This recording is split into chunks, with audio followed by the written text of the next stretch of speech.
রমজানের প্রথম দিন থেকেই মাধ্যমিক পর্যায়ের স্কুলে ছুটি শুরু হচ্ছে।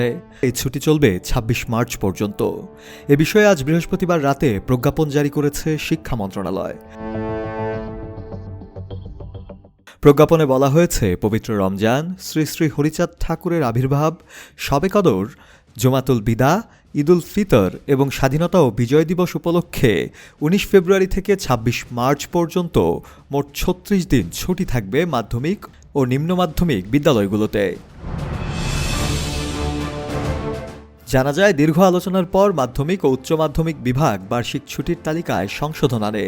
এরপর অধিদপ্তরের পক্ষ থেকে রমজানের প্রথম দিন থেকেই ছুটি শুরুর ঘোষণা দেয়া হয়।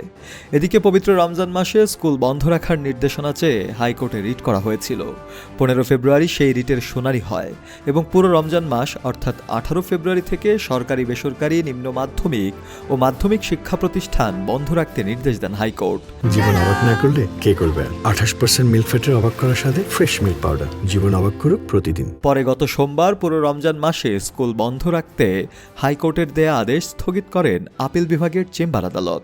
হাইকোর্টের আদেশের বিরুদ্ধে করা আবেদনের শুনানি নিয়ে আপিল বিভাগের চেম্বার বিচারপতি ফারা মাহবুবের নেতৃত্বাধীন চেম্বার জজ আদালত স্থগিতের আদেশ দেন।